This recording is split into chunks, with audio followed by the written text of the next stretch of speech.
Episode 3 of the SalesChange Podcast. So we're interviewing Martin King, no relation. That's not his surname. We just have to clear that up. We understand who are Goodwater and what makes them different to other water treatment companies. We understand what makes an entrepreneur, whether it's detail-driven or visionary. Martin started from the bottom of the business. We tried to understand how that benefited him when he got to the top. We also talk about the future of the water treatment industry and how Goodwater engage their staff and keep them involved in the direction of the business. We also slightly touch on how technology will shape our children's future. And we also ask Martin the SalesChange 5 questions. Remember, if you do like the podcast, go on Apple Podcasts or your podcast platform, rate us 5 stars, leave us a comment, and hope you enjoy the episode.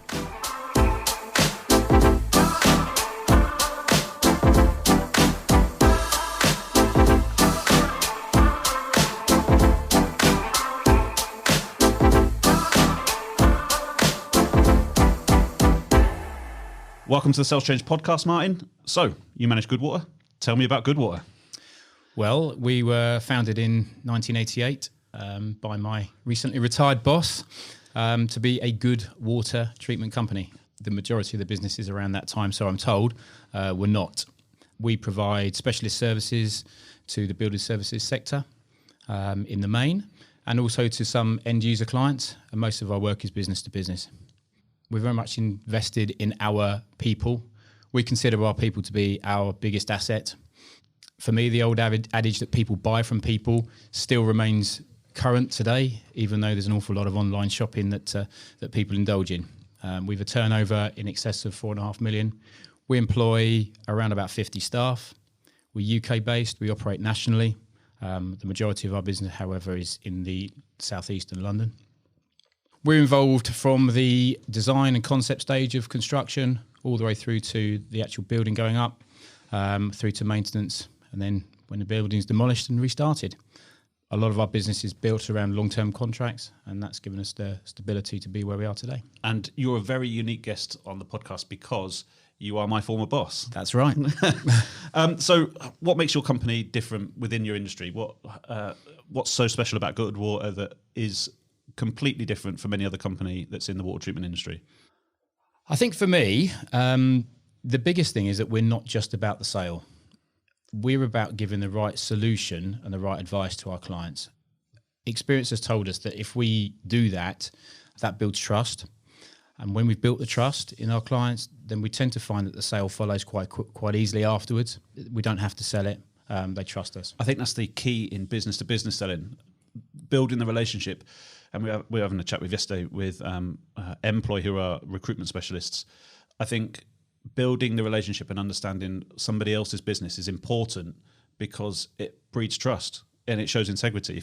If you're blindly trying to sell them a product which they don't need, you're not going to go very far. As your former boss, we share the same ideas in that respect. So the company was started in the 80s, and you worked for Martin, who is now recently retired. What was special about Martin? How do I say this without running him down? He's very much an entrepreneur, so he's an ideas man. He didn't like to get involved in the nitty gritty and the detail. The best people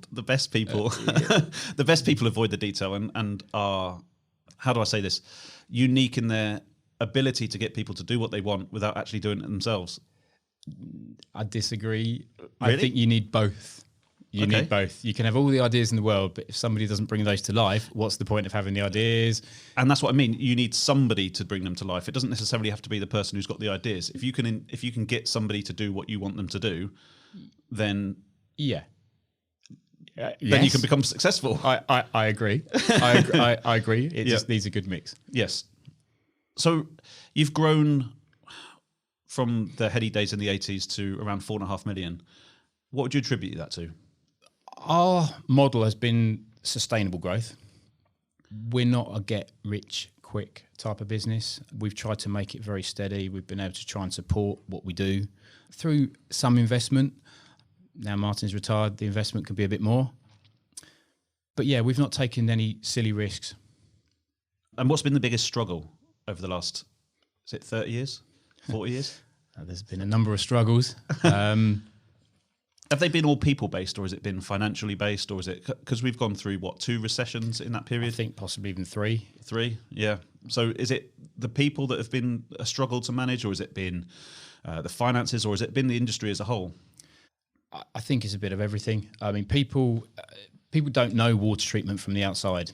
It's a very unique market. It's a very unique market. There's a lot of players in it, but you don't go through school, college, university, fixed on a career in water treatment. Most people haven't heard of it. So it's hard to attract people. So that's a big challenge in itself, recruitment. Thereafter, the construction industry itself, which is where we made our fortune, if you like. It's ruthless, it's cutthroat. I don't think it's unfair for you to expect to be paid for the work you do. However, within the construction industry, there's people that take a very different view of that. Financial has been difficult, and I think the nature of what we do too. I think you just touched on it there as well, the recruitment model that you've got, and I've got a clear insight into how you recruit and how you bring on your staff. But do you have a particular recruitment plan, a model that works for you? I mean, what have you honed over the last few years in terms of introducing new people into the business? Yourself aside, we tend to grow our own.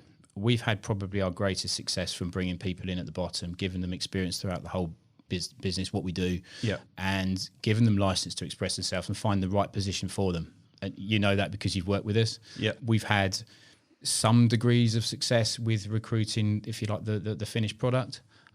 But I think on the whole, breeding our own's been the way that we've done things, and it's worked best for us. That old adage of you can't teach an old dog new tricks. If you're trying to recruit somebody who's got all the skills, and we had this conversation with the recruitment guys yesterday, if you've got a guy who has all the skills in the world but hasn't got the right attitude, they're just not going to succeed. You need somebody who's going to apply themselves and be ready to learn from the bottom up. Yeah, that's what I think anyway. I think you're right. Yeah. The good thing about bringing people in without experience is they haven't got preconceived ideas of life and business, and you can mould them. And we know the type of characters that we want within the business, and it's a lot easier to mould somebody, as you say, who isn't an old dog, than it is an old dog. I mean, you've been in the business for 30 years, and you started at the bottom, didn't you? I did. So you know every area of the business. How has that helped over the years to sort of allow you to experience it from the bottom end, and also use that experience to sort of be the leader at the top as well? I think one of the key things for me is I would never try to get anybody to do something that I wouldn't be prepared to do myself, or that I haven't done myself. And that builds trust from your staff in you. So having experienced the really crappy end of the business, if you like, carrying people's tools, the really dirty stuff in the early days, to senior management and then director, I think I've seen everything, and I can help everybody within the business along that journey, and I can relate to them. I mean, you guys started out like Apple in the back of a garage, didn't you? Yeah. So to be honest, that's where the similarities end in terms of growth. Sadly, yes. Yeah. So given that you've experienced those different roles within the company, what do you see yourself? What's the ideal definition of a leader or a boss or a manager? I mean, how do you define what a leader is? A boss, a manager, a leader, they're all different things. Go with the boss first. I think you need to have people's trust. Yeah. You need to be supportive, and there needs to be a nurturing element to being a good boss. And a leader. They're very difficult to define. I mean, good managers don't make good leaders, and vice versa. Yeah. I think good leaders are somebody that can stand out. They make difficult and bold decisions, and try and bring people along with them. Do you think having the ability to make quick decisions and immediate decisions is a good trait to have as a leader? Do you think somebody who can make decisions off the bat immediately gives a sense of direction? If they're the right decision, then of course. But that only comes with experience. I was going to say experience is important, and that does allow you to make those decisions quickly and get them right more often than not. Having said that, I can think of numerous examples. Don't ask me to name them, but I can think of plenty of examples where it's just the fact that one is prepared to make a decision when others won't. Yeah. That makes you the leader. It might be wrong, and there's plenty I've made that are wrong, but someone has to make it. The easiest analogy you can make from the business world into the sports world is a football manager. And I would class Jurgen Klopp as a leader, and I'd class somebody such as, I don't know, Carlo Ancelotti as a boss or a manager, because they've got completely different styles. One will put an arm around a player and make them feel that he's in their court. The other will just tell the player what to do. What are your thoughts? Well, it's classic carrot and stick. Yeah. I think you need both. In a business, at least, you need both. I think people react differently depending on the individual. You have to deal with them very differently. I don't know Jurgen Klopp enough or Carlo Ancelotti enough to know whether or not they are or Arsenal not. Man. I'm an Arsenal man, but Klopp strikes me as somebody that, yes, he's a leader, but I think his team play for him. They trust him, so I think he's got a bit of both. Given that Martin Hoare was an entrepreneur and had wild ideas and wasn't the best at putting things into practice, how did you learn to manage? How did you learn how to be a leader or a boss? For the first 10 years or so with having the title of manager, I'd had zero formal training. In 30 years in the business, I've probably had no more than 6 hours of management training. That said, I think I've always been a natural leader, or somebody will naturally assume and take responsibility. I mean, throughout school and college, and even now, I've played football a lot. I've always captained sides. I think you either feel comfortable in that skin or not, and I do. Yeah. When I worked for you, I must admit, given that you're the managing director of the company, everyone seems to look up to you and look to you for a direction and a sense of what's coming next. It's very difficult to manage that at the top. And one thing that I've learned is when I was at the bottom, I thought being at the top, it's easier because you don't have to work as hard. But it's not. It's completely the opposite. You have to work twice as hard because you have to second guess every single decision you make and understand how it's going to impact person A, B, and C. And it's just a constant grind. It's really difficult. It's certainly the loneliest place to be. Yeah. You've not really got anybody that you can pour those emotions out onto. It's also quite rewarding, though. I mean, there's a certain amount of autonomy because you're not answering to anybody else. So if you are that person that's comfortable in that skin, then it's a good place to be. That's what I like now. I like having autonomy, and that when I worked for you, that was probably the changing point in my career. When I joined Goodwater, I mean, I'd been in previous roles, and the bosses were good, bad, and really bad. When I joined Goodwater, there was that immediate sense of trust and sort of, you said, you do it your way, and if your way doesn't work, then I can help you. And I think that's what you need to be when you're a boss or a leader. You need to give people a sense of they can do it themselves. Give them the rope, let them see if they succeed or fly, or however you want to put the analogy to it. And then if it doesn't work, then it's on your head. But it's just that fine line between giving people trust and giving them enough rope so that it doesn't sort of push themselves. And my career just lit up because I just found this zest for managing people, but I also led them, if that makes sense. You came from I think you came from a place where you were clearly frustrated. Yeah. In my role, I don't have the time to spend micromanaging people.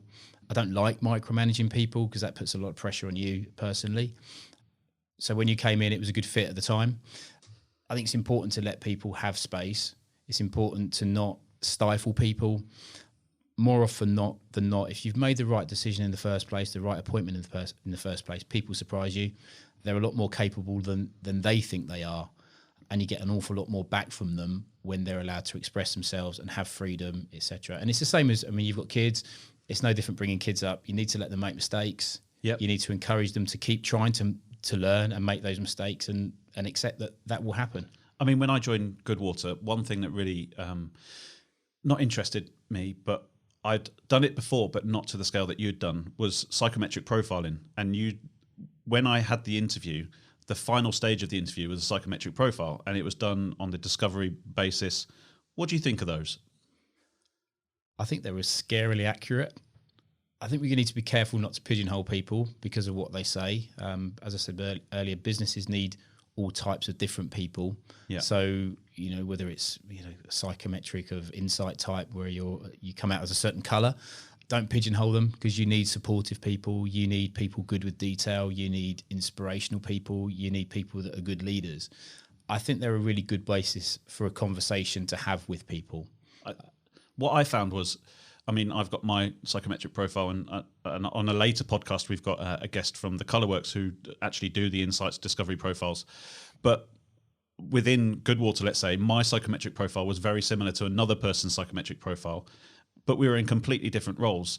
I think based on the role that you give a person and their interests, their psychometric profile can fit in different ways. Mm-hmm. I think it depends on what interests a person. My interest is now leading and understanding businesses and making sure that they can generate growth, where this other person might just be satisfied with doing what they're doing. I think that's a different type of, it's not psychometric profiling, but it's a different type of personality. Yeah, you could be a leader, but that doesn't necessarily need to be a leader in a big business with lots of people. No, and that's what I mean. I think it's just how you would put yourself in that position. So your people are massive to the business. I know that because I was invested heavily in whilst I was there. What do you do to get your people to buy into your vision, and what do you do to sort of get them understanding the message from the top? You need to engage them in the process and the decision-making processes. If people are peripheral and they don't feel involved and you don't engage with them, you're going to end up with disaffected staff very quickly. So we set out an agenda every year, as you know, at an AGM. We have plans. Some of those plans are followed through and they happen and they have great results. Some of them don't. But we share that vision with people very openly. We engage them in the process. We have regular meetings with people. We listen to them. I wouldn't say we're perfect, but I don't think we have a doors closed policy, a them and us policy. It's very inclusive. So I think that's probably the best way to try and get people aligned with your strategy and to work for you. And when I look at the people we've got in the business, I'm happy that we've got the vast majority that are on side and on board, except you who left. But I left not because I was frustrated or I think it was just an opportunity for me that I just couldn't turn down. And in order to progress my career, not that Goodwater was limiting, far from it. It was a great opening for me, and it was a great position. And that's what I like about business now. Before I joined Goodwater, whenever I left the job, there was this sort of sour taste, or there was a bitter feeling that you'd left the business, you've left us, you've left the collective. I feel welcome when I come back to Goodwater now, and quite clearly you're on the podcast, but I think it's really important to maintain those relationships in and outside of business, because you're a family at the end of the day. You're totally right. I think experience has told me that it's not personal when somebody wants to leave. The most important person in life is yourself. You need to make sure that you're happy. You're no good to anybody else around you if you're not happy and you're not following the path that you want to follow. Yeah. You're just going to be frustrated. And life's too short.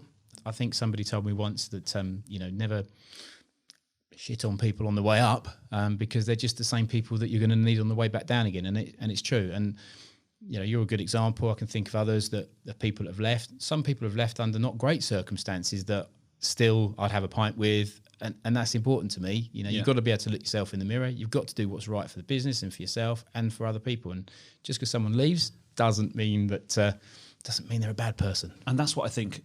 Intention is everything within business. If your intent is pure and you're not doing it for malicious reasons, or you're not trying to let somebody go because you need to balance the books or anything like that, if you've got a pure intent, then it just sort of works. I've let people go in your business, I've let people go in the business I'm in now, and I've still remained on good terms, because if you explain it and people understand why things are happening, and that's again goes back to the transparency. Leading through transparency is core, I think, to any business. If people understand and know why you're doing something, whether it's good or bad, then they'll buy into it and they understand. Yeah, I've one of the worst things I've ever had to do in business is to make somebody redundant. Thankfully, over the years, it's not something I've had to do many times. But in the last recession, I had to let 3 or 4 people go purely because the numbers didn't stack up. It was an awful process, but we were very transparent in it. And to a man, as they left, they shook my hand, they understood it, and I'd like to think if we encountered each other in the street now, we'd be on decent speaking terms. So the people that you do still have in the business, they obviously form a unique culture, and business to business selling within the water treatment industry can be cutthroat, can be difficult. How do you keep your team together? I mean, how would you sum up the culture within your company? How would you sum up what you do in order to support them? And how would you describe what Goodwater is about? Well, firstly, businesses are run by ordinary people. And I'm an ordinary person. All the people that we've employed have been ordinary people. We tend to recruit on personality. If you don't get the right person in your business, it can be really destructive. So get the right person in the first place, you're halfway there. And just be decent. There's no magic formula. Just be decent with people, and they'll repay you. I mean, yes, you've got ordinary people in your business, but how do you recognise the ones that shine above everybody else?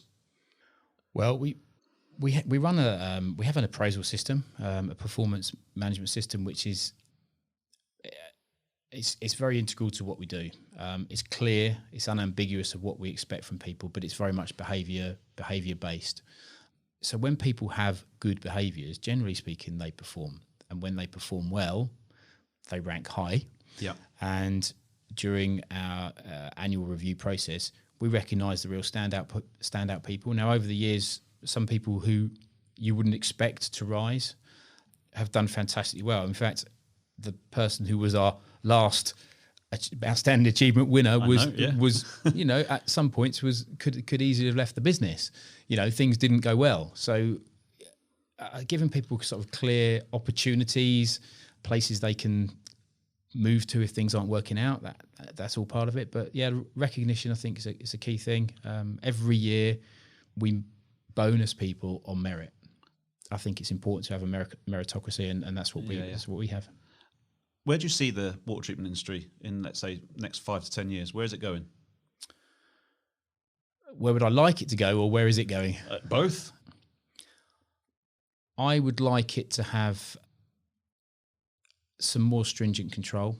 There are too many companies out there that just start up that give the industry a bad name. So I'd like there to be more control over the business.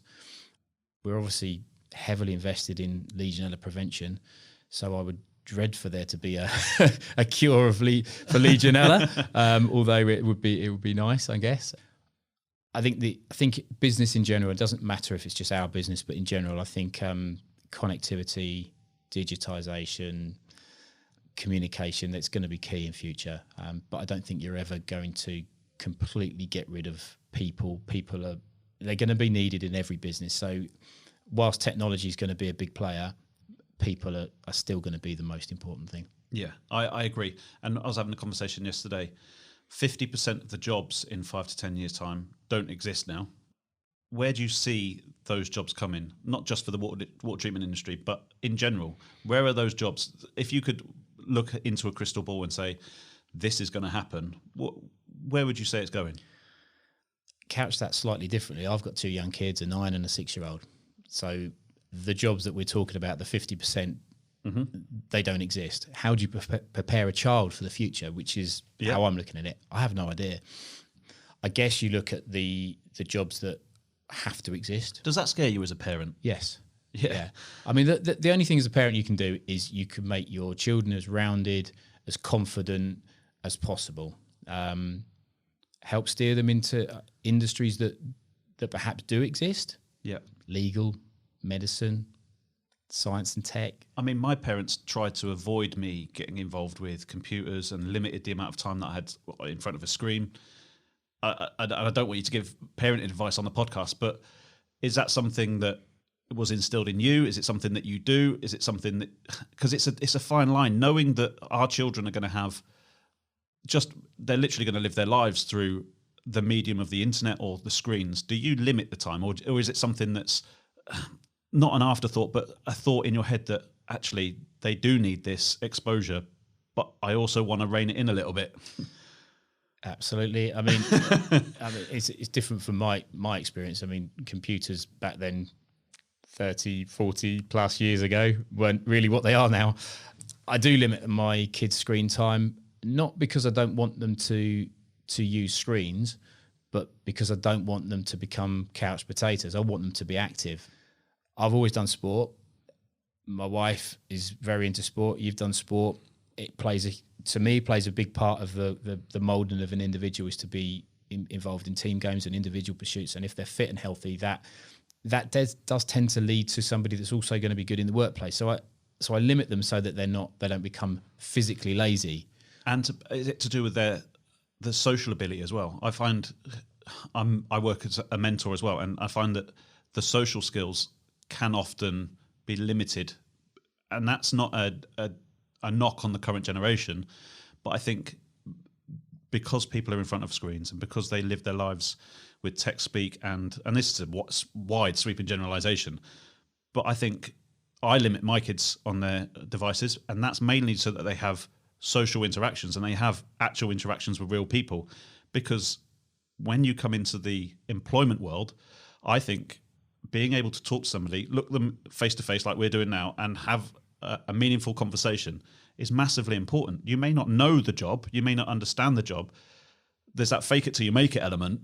If you can have that conversation, hold the conversation, be a person, I think that's massively more important than sitting behind a screen and running a pivot table on Excel.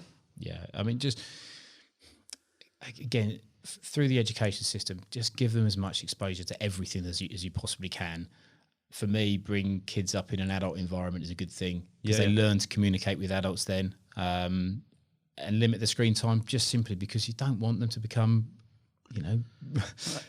insular, couch potato, you name the cliches. There's wide extremes on both ends. You've got the people who are completely averse to screens and do not entertain the fact that they should use their phone in order to get a job and all that sort of stuff. But there's also the other extreme, which is let's sit in our bedrooms for 16 hours a day playing Call of Duty. We want our kids to sit in the middle and have exposure to both. And I think that's responsible parenting. Yeah. Yeah. I completely agree. Yeah, it's a no-brainer to me. So we're just coming to the end of the podcast, and what we've done on every other podcast is we ask the guests 5 questions. So I'll start at the bottom this time. So of the 4 social networks, which one would you prefer? Instagram, Facebook, LinkedIn, or Twitter? None of them. None of them. I think they're an environment where people create fake personas. I don't think they're real. I think they're quite dangerous. The one you didn't have on there is WhatsApp, and I'm a WhatsApp man every time. See, I'm a big social media advocate, and that's because you can brand yourself in a particular way. Personal branding, I believe, is going to become the next thing that is taught. I mean, many years ago it was CV writing, but I think personal branding is the way it's going. It's an online version of a CV. Do you think that people could brand themselves into a job, but also brand themselves out of a job? Without a doubt. Yeah. I mean, yeah. I like social media, which is why I asked the question, and I like the way that you can self-promote and build a business literally from nothing. I suppose there's 2 different schools of thought. You can do it the old school way, which is through referrals and the way that Goodwater have traditionally done it, and that's build your business through just organic means. There's a quick route to everything now, and it's the 21st century, and I think the quick route is social media and online. I mean, you guys have just launched your new website, haven't you? We have. How's it going? It's early days. It's been launched about 2 weeks.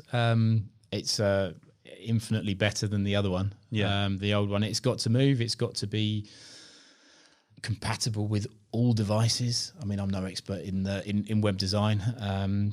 My brother, actually, one of the co-directors, has designed the whole thing. He's done a fantastic job. So it's important. You have to have an online presence without a doubt. If you haven't, then you're way behind the curve. Yeah, you have to have a face online. Yeah. And I've gone through the process with SalesChange.co.uk, and designing that website myself. It's a torture in itself. Yeah, content's the big issue. Yeah. You need to generate the content, but that content also needs to have value. Because if it's not generating value, it's just words, and it means nothing. Yeah. So the next question is, what did you want to be when you grew up? And this is what your kids are going to listen to. Well, like every young boy, I wanted to be a professional footballer, but I wasn't good enough. And then I wanted to be an accountant. I did actually study accountancy. I'm glad it's not a career I chose. I do use accounting quite a lot because of what I do in business, but to just be an out-and-out accountant. Have you ever used Pythagoras' theorem in business? Pythagoras or Pythagoras? Pythagoras, that's what I said, wasn't it? What, the square of the hypotenuse on a right-angle triangle? Yes. Of course I do. Liar. We're in an engineering business. Maybe. Yeah. What was the worst job that you could ever think of doing? Data entry of any kind. Monotony, boring. I like numbers, not that much. Which leader do you look up to the most? Not necessarily a leader, but the person that I most admire would be Sir David Attenborough. I think he's a hell of a guy. One of the most interesting people I've ever seen. I think what he's saying these days about climate change and the planet certainly resonate with me, and they should do. And I think we're at a real critical point in the existence of human beings on the planet. Yeah. I think we need to listen to him. And Greta? I've got my views on Greta, but I think ultimately the message that's coming out is the right one. We need to look after our planet. Look, I'm probably too old for it to affect me massively now. Yeah. But my kids aren't, and their kids. So yeah, we're definitely at a tipping point that we need to take some action. I agree. And so the final question on the podcast, and the one that I was looking forward to the most, because I know that we've bounced back and forth different ideas whilst we work together. What's the last book that you read? It's actually Johan Cruyff's autobiography was the last book I read. All right, okay. Yeah. So no, what was the last business book? Because this is what I was most interested in, because we used to bounce ideas off. Yeah. Not so much a business book, but I've reread a book called Bounce, which is a book which is very much about 10,000 hours of practice to makes you an expert, and it's really good in terms of psychology. So yeah, not a business book per se, but there are certainly bits in there that relate to business. Perfect. Thanks, Martin. No worries. Whoa. Don't go anywhere yet. Julio, tell people where they can get more information. If you like the podcast, go visit saleschange.co.uk. That's good, but you said saleschange.co.uk. Why don't you head... No, it's bad. It's bad. Go to saleschange.co.uk and... saleschange.co.uk and subscribe to our incredible newsletter. Thanks for listening.